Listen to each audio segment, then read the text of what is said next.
Well, today we're back out at the Nodar Performance Island Division, working on, oh, big surprise, it's back up in the air again.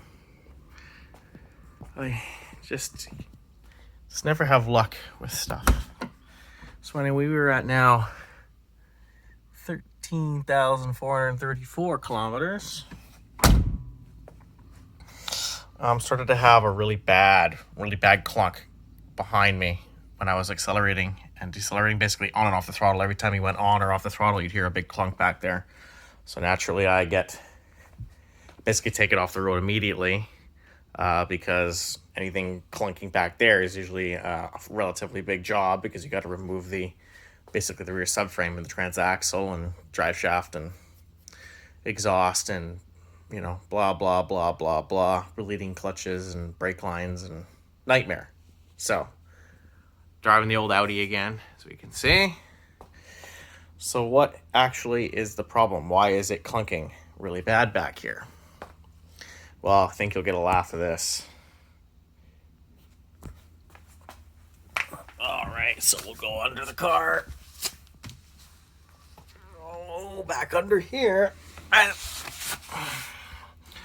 looked around, made sure everything was tight, you know, the subframe, you know, the DDON mounts and all that stuff, you know, the Watts linkage and the sort of exhaust stuff that, you know, you would think made a clunk. It's quite a bad clunk. Definitely disconcerting. Oh, I forgot to mention, the clunk is associated with the shifter moving around every time you're on and off the gas too. So obviously the transmission's moving around back here when you're on and off the gas. Never a good thing. So, oh, you'll love this. This is great. So let me just get my the old pry bar under here. Put the pry bar under the transmission. Oh, doing this with the camera is really tough. So that's the front of basically the bell housing kind of area there. And this is the rear transmission mount.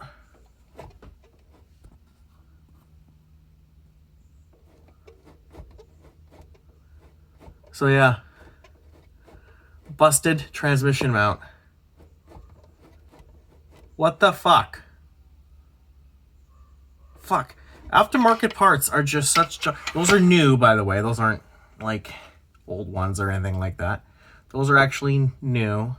So they've got 13,000 kilometers on it. Mind you, I don't really drive the car hard. I do generally drive, like I drive it fast, but I definitely don't, I'm not hard on and off the gas. And I've done all of one burnout the entire time I've had this thing on the road, which I might have posted in another video. Or actually it was a donut. Yeah, it was a donut. It wasn't even a burnout. So yeah, we have a busted transmission mount in the front.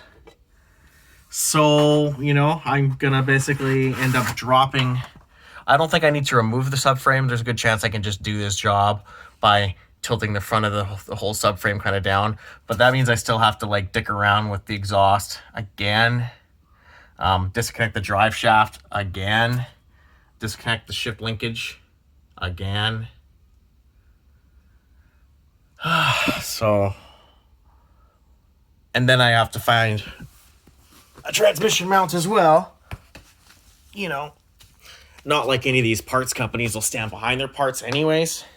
But you know what? There's a good chance in that bin of Milano crap, I have the original 30-year-old ones, which were actually fine. So you know what? I'll probably just go to those ones because they'll probably last another 10, 15 years. Good riddance on aftermarket parts, I tell you.